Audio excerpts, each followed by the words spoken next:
चलिए जानते हैं कि कुछ कंपनियां हमेशा बेहतर और आगे कैसे रहती हैं। शुरुआत एक नंबर से करते हैं, 1800। आखिर ये है क्या?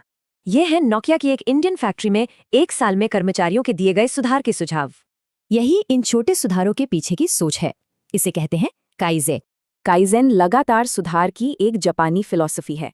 इसका मेन मकसद है वेस्ट यानी बर्बादी को खत्म करना। बिजनेस में वेस्ट का एक खास मतलब है। लीन मेथोडोलॉजी 8 तरह की बर्बादी बताती है। इसमें डिफेक्ट्स जैसी चीजें तो हैं ही, पर टीम के टैलेंट का सही इस्तेमाल ना करना भी एक तरह की बर्बादी है। तो कंपनियां इस बर्बादी को कैसे रोकती हैं? इसके लिए 2 मेन फ्रेमवर्क हैं।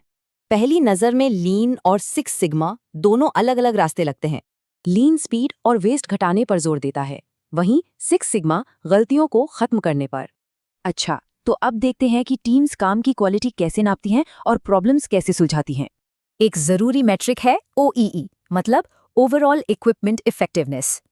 ये मशीन कितनी उपलब्ध है, कितनी तेज है और कितनी अच्छी है, तीनों को मिलाकर एक स्कोर देता है। वर्ल्ड क्लास कंपनियां अपनी एफिशिएंसी बढ़ाने के लिए हर कैटेगरी में टॉप स्कोर का टारगेट रखती हैं। लेकिन जब कोई प्रॉब्लम आती है, तब क्या?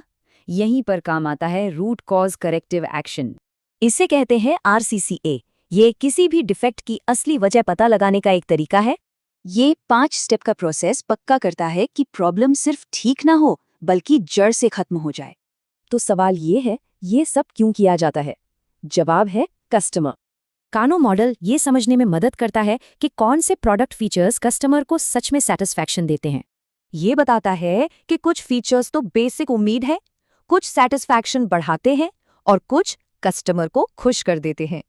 अच्छे प्रोसेस से ही कंपनियां मस्ट बीज को पूरा कर पाती हैं और डिलाइटर्स के लिए रिसोर्स बचा पाती हैं।